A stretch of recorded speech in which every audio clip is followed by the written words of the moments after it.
We're back to Prince Caspian, and today's chapter is the Dwarf.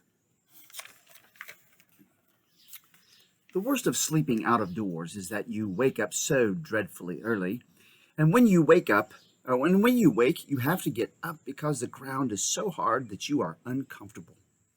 And it makes matters worse if there is nothing but apples for breakfast and you haven't had nothing but apples for supper the night before. When Lucy had said, truly enough, that it was a glorious morning, there did not seem to be anything else nice to be said. Edmund said what everyone was feeling. We've simply got to get off this island. When they had drunk from the well and splashed their faces, they all went down to the stream, again to the shore, and stared at the channel which divided them from the mainland. We'll have to swim, said Edmund. It would be all right for Sue, said Peter. Susan had won prizes for swimming at school. But I don't know about the rest of us. By the rest of us, he really meant Edmund, who couldn't yet do 2 links at the school baths, the school pools, and Lucy, who could hardly swim at all. Anyway, said Susan, there may be currents. Father says it's never wise to bathe in a place you don't know. But, Peter, said Lucy, look here. I know I can't swim for nuts at home, in England, I mean, but couldn't we all swim long ago, if it was long ago, when we were kings and queens in Narnia? We could ride then, too, and do all sorts of things, don't you think? But we were sort of grown-up then, said Peter. We reigned for years and years and learned to do things. Aren't we just back at our proper ages again now? Oh, said Edmund in a voice which made everyone stop talking and listen to him. I've just seen it all, he said. Seen what? Asked Peter. Why, the whole thing, said Edmund. You know what we were puzzling about last night?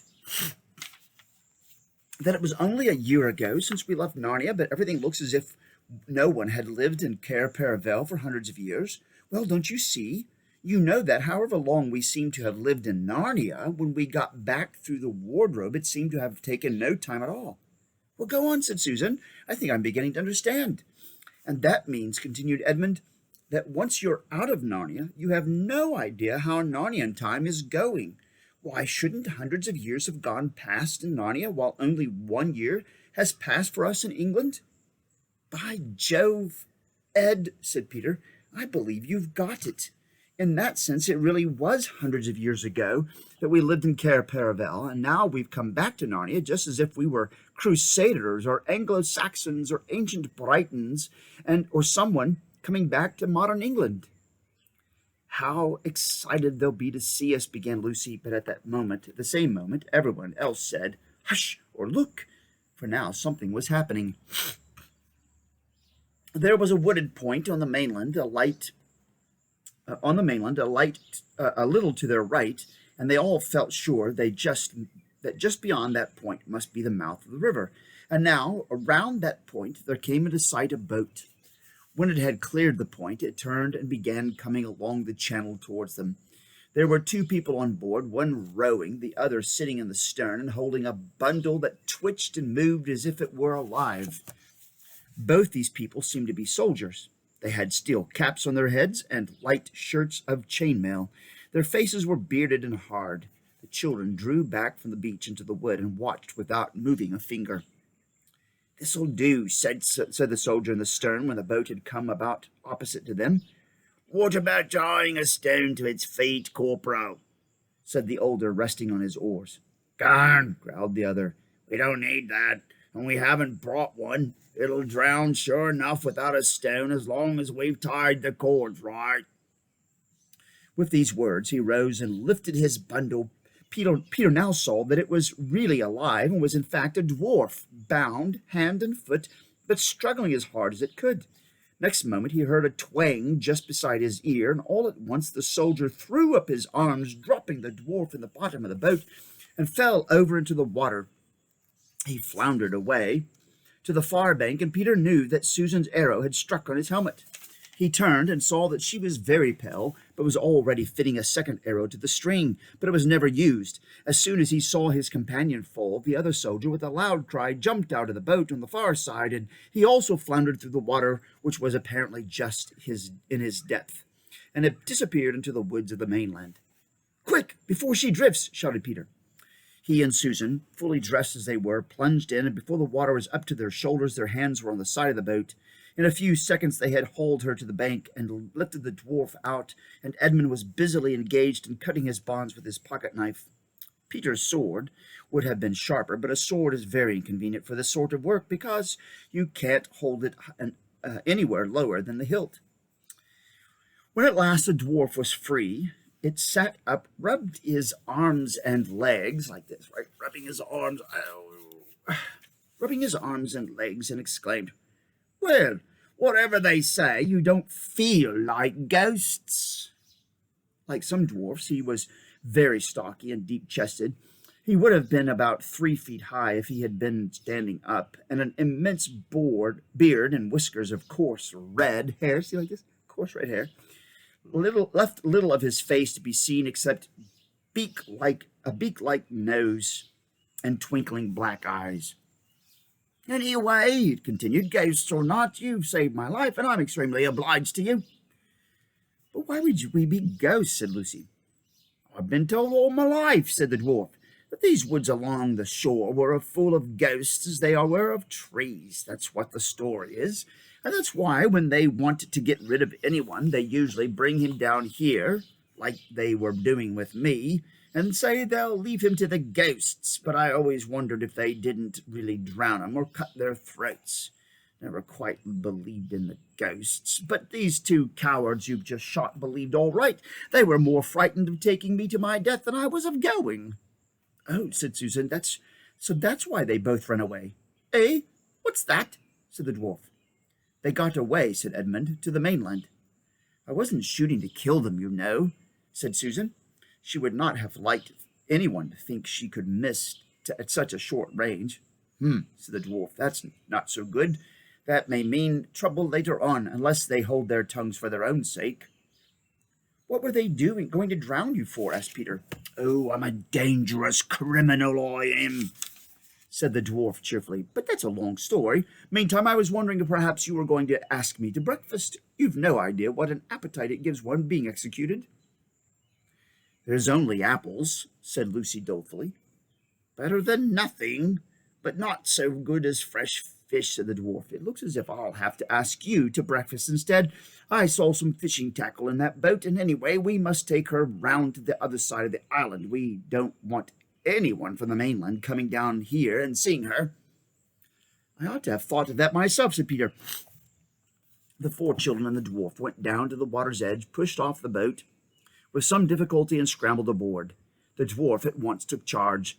The oars were, of course, too big for him to use, so Peter rowed, and the dwarf steered them north along the channel and presently eastward round the tip of the island. From here the children could see right up the river and all the bays and headlands of the coast beyond it.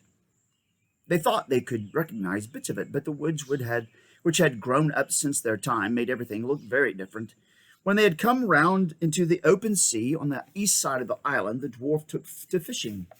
They had an excellent catch of pavenders, a beautiful rainbow-colored fish, which they all remembered eating capervel in the old days. When they had caught enough, they ran the boat up into a little creek and moored her to a tree. The dwarf, who was a most capable person, and indeed, though one meets bad dwarfs, I never heard of a dwarf who was a fool, cut the fish open and cleaned them out and said, "Now, what we want next is some firewood." "We've got some up at the castle," said Edmund. The dwarf gave a low whistle. "Beards and bedsteads," it said, "so there really is a castle after all." "It's only a ruin," said Lucy. The dwarf stared round at all 4 of them with a very curious expression on his face. "And who on earth—" it began, but then broke off and said, "No matter. Breakfast first. But one thing before we go. Can you lay your hand on your hearts and tell me I'm really alive? Are you sure I wasn't drowned and we're not all ghosts together?" What a great dwarf. When they had all reassured him, the next question was how to carry the fish. They had nothing to string them on and no basket. They had to use Edmund's hat in the end because no one else had a hat. He would have made much more fuss about this if he had not by now been so ravenously hungry. At first the dwarf did not seem very comfortable in the castle. It kept looking around and sniffing and saying, looks a bit spooky after all, smells like ghosts too." but he cheered up when it came to lighting the fire and showing them how to roast the fish pavenders in the embers. Eating hot fish with no forks and one pocket knife between 5 people is a messy business, and there were several burnt fingers before the meal was ended. But as it was now 9 o'clock, and they had been up since 5, nobody minded the burns so much as you might have expected. When everyone had finished off with a drink from the well and an apple or so, the dwarf produced a pipe about the size of his own arm, filled it, lit it, blew a great cloud of fragrant smoke, and said, "Now, you tell us your story first," said Peter, "and then we'll tell you ours." "Well," said the dwarf, "as you've saved my life, it is only fair you should have your own way. But I hardly know where to begin. First of all, I'm a messenger of King Caspian's." "Who's he?" said the 4 voices all at once. "Caspian the 10th, king of Narnia, and long may he reign," answered the dwarf. "That is to say, he ought to be king of Narnia, and we hope he will be. At present he is only king of us old Narnians." "What do you mean by old Narnians, please?" said Lucy. "Why, that's us," said the dwarf. "We're a kind of rebellion, I suppose." "I see," said Peter. "And Caspian's the chief old Narnian?" "Well, in a manner of speaking," said the dwarf, scratching his head. Scratch, scratch, scratch, scratch. "But he's really a new Narnian himself, a Talmarine, if you follow me." "I don't," said Edmund. "It's worse than the Wars of the Roses," said Lucy. "Oh dear," said the dwarf. "I'm doing this very badly. Look here.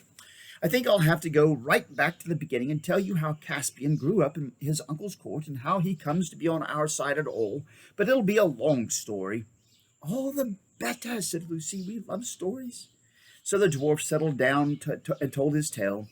I shall not give it to you in his words, putting in all the children's questions and interruptions, because it would take long and be confusing, and even so it would leave out some points that the children only heard later. But the gist of the story as they knew it was as follows. And there we end the day, and the next time we pick up there at The Dwarf Tells of Prince Caspian.